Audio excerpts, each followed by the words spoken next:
सर्वांना जय शिवराय।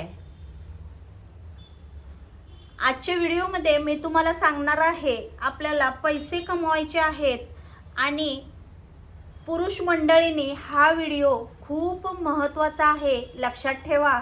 तुम्हाला स्किप न करता हा व्हिडिओ पाहायचा आहे। तुम्हाला पैसे कमवायचे आहेत तर या गोष्टी तुम्हाला त्या झाकून पाकून किंवा लपवून ठेवायच्याच आहेत, ना की या उघड करायच्या आहेत। तर त्या कोणत्या गोष्टी आहेत मी तुम्हाला पुढे व्हिडिओमध्ये सांगणार आहे। सर्वांना अगदी कळकळीची विनंती आहे, स्किप न करता पुरुष भावांनो हा व्हिडिओ पहा, तुमच्या खूप कामाचा आहे। अगदी छोट्या छोट्या गोष्टी आहेत, या गोष्टी तुम्ही जर केल्यात तर नक्कीच तुम्ही खूप श्रीमंत व्हाल किंवा तुमच्या ज्या काही तुमचं स्वप्न असतील, ज्या काही तुम्ही जे काही तुम्ही विचार केले असतील की मला माझं हे तुमचं प्रत्येकाचं काहीतरी एम असतं की मला असं तसं करायचं आहे, तर त्या सगळ्या पूर्ण होणार। तर या अगदी छोट्या छोट्या गोष्टी आहेत की ज्या तुम्हाला कोणत्याही व्यक्तीला सांगायच्या नाही आहेत। तर त्या कोणत्या आहेत आपण लगेच व्हिडिओला सुरुवात करूया। तर सगळ्यात पहिली गोष्ट आहे ती म्हणजे बघा की तुम्हाला पैसा तुमचा वापरायचा आहे, पण तो बुद्धीने वापरायचा आहे, भावनेच्या भरात वापरायचा नाहीये। मी तुम्हाला बऱ्याच वेळा हा मी व्हिडिओ बनवलेला आहे आणि तुम्ही खूप छान रिस्पॉन्स दिलेला आहे भावांनो, आणि आत्ताही सांगते खूप छान आजचा व्हिडिओ आहे। आणि तर त्या कोणत्या गोष्टी आहेत हेच आपण पाहतोय, आणि ही पहिली गोष्ट आहे ती म्हणजे पैसा। तर तुम्ही पैसा वापरताय की मला प्रत्येक व्यक्तीला वाटत असतं की हा पैसा इथे आपण वापरूयात, की या पैशाला जोडून पैसा येईल, पैशाला जोडूनच पैसा येतो। पैसा काय असा एका रात्रीत कोण श्रीमंत होत नाही, त्याच्यासाठी बुद्धीचा वापर करा, भावनेचा नाही। भावनेच्या भरात एखादा व्यक्ती म्हणला अरे नाही असं नाही, इथं नाही, इथं कर, पण नाही, त्यावेळेस तुम्ही तुमची बुद्धी चालवा, कोणाचंही ऐकू नका।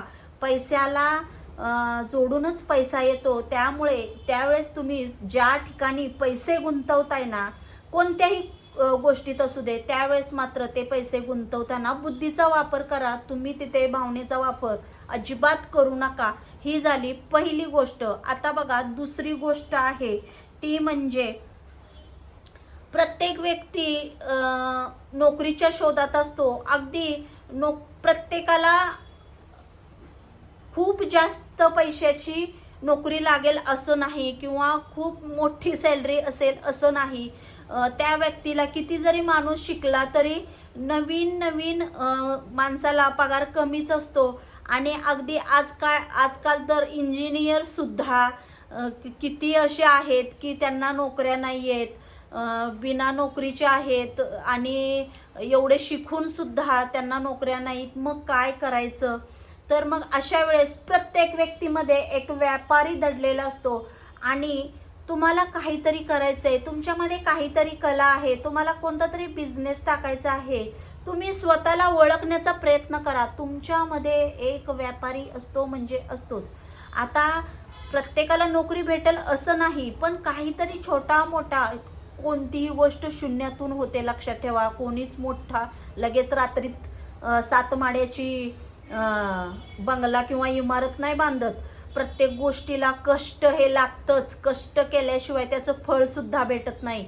त्यामुळे पुरुष भावांनो लक्षात ठेवा, तुमच्यामध्ये एक व्यापारी आहे, आणि मला माहिती आहे प्रत्येक व्यक्तीमध्ये कोणती ना कोणती कला असते। एक व्यापारी असतो, त्याच्यामध्ये तो बिझनेस करण्याची कला असते, पण तुम्हाला स्वतःला ओळखा की मी हे करू शकतो। जर तुम्हाला नोकरी नाही चांगली भेटली, तुम्ही सांगा मला, तुमच्या घरात 5 ते 6 लोक राहतात आणि तुम्हाला 10-15 हजार पगार आहे, कसं तुमचं घर भागेल?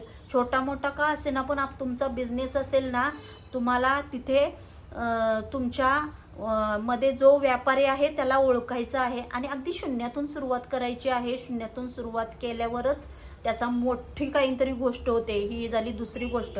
आता बघा तिसरी गोष्ट ती म्हणजे खूप पुरुष भावांनो तुमच्यासाठी सांगते, खूप मॅटर करते, की तुम्ही कोणासोबत उठता बसता हे खूप महत्त्वाचं आहे। जर तुमचे फ्रेंड सर्कल बिझनेसमॅन असतील किंवा चांगल्या पगाराची नोकरी असेल, ते चांगले असतील. तुमच्यासोबत तुम्ही सतत त्या लोकांसोबत आत्ता काय करायचं किंवा कुठे जॉब बघायचा किंवा काय धंदा टाकायचा किंवा काय बिझनेस करायचा, तुम्ही या लोकांसोबत जर राहत असाल ना, तर तुमच्या पण डोक्यात सतत तेच विचार येत राहतील. आणि जर तुम्ही तुमच्या त्या आज काय करायचं रे, खायचं प्यायचं, कुठं जेवायला जायचं, आज हे करूया, आज इकडे फिरायला जाऊ, आज तिकडे फिरायला जाऊ, या गोष्टी तुम्ही जर करत बसलात ना, तर मग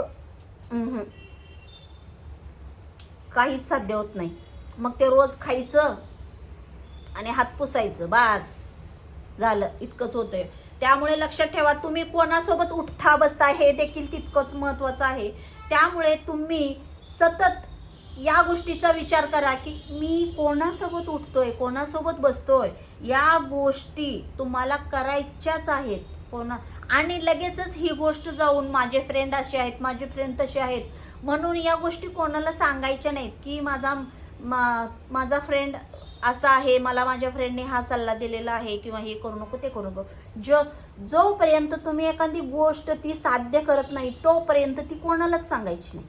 अजिबात सांगू नका. काय गरज आहे कोणाला सांगायची? कोणाची नजर कशी काय असते आपण नाही सांगू शकत. त्यामुळे ही झाली तिसरी गोष्ट. आता बघा, चौथी गोष्ट आहे ती म्हणजे कसं असतं माहिती आहे का, माणसाला कष्टाशिवाय फळ भेटत नाही. तसंच जो फुकट खातो ना, बसून खातो ना, त्याला त्या फुकट खाण्याची किंमत नसते. जोपर्यंत तुम्ही स्वतः 1 रुपया कमवत नाही ना, तोपर्यंत तुम्हाला त्या 1 रुपयाची किंमत नाही कळत. ज्यावेळेस तुम्ही ते स्वतः कमवाल ना, तेव्हा तुम्हाला त्या तुमच्या 1 रुपयाची किंमत कळणार आहे. मग तो खर्च कसा करू, काय करू. ज्यावेळेस तुम्हाला ते आयतं भेटतं त्यावेळेस त्या वस्तूची किंमत राहत नाही किंवा त्या गोष्टीची किंमत राहत नाही.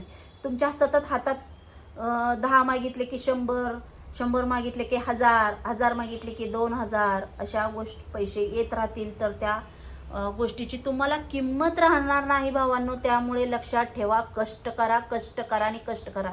कष्टाशिवाय पर्याय नाही. कष्ट करा पण बुद्धीने करा. कोणीही रात्रीत श्रीमंत होत नाही. मी तुम्हाला बऱ्याच वेळा सांगितलेलं आहे. कितीही तुम्ही कष्ट करा, कितीही तुम्ही डोक्याने, कितीही तुम्ही नाही मला आज हे करायचंच आहे आणि मला हे केलंच पाहिजे, लवकरात लवकर मला श्रीमंत व्हायचंय, नाही तसं श्रीमंत होत नाही. आणि लवकरात लवकर श्रीमंत होण्याचे मार्ग सगळे चुकीचे आहेत. ते जर तुम्ही भावांनो त्या चुकीच्या मार्गावर गेला की सगळं संपलं म्हणून समजायचं. लक्षात ठेवा. त्यामुळे कोणताही खर्च करताना आणि ज्यावेळेस तुमच्या हातात 100 मागितले की 200 येतात, त्यावेळेस तुम्हाला ती किंमत कळणार नाही. त्यामुळे जे मिळतं त्याची फुकट मिळतं त्याची किंमत नसते. ही झाली आता तिसरी गोष्ट. आता चौथी गोष्ट. आता 5वी गोष्ट आहे ती म्हणजे, आता बघा, प्रत्येकाला एक सवय असते. प्रत्येक व्यक्ती आपली 5 बोटं सारखी आहेत का? नाही ना. मग प्रत्येक व्यक्ती सारखा नसतो. तुम्ही एखादा बिझनेस टाकला किंवा एखादा तुम्हाला चांगल्या सॅलरीचा जॉब भेटला, तर मग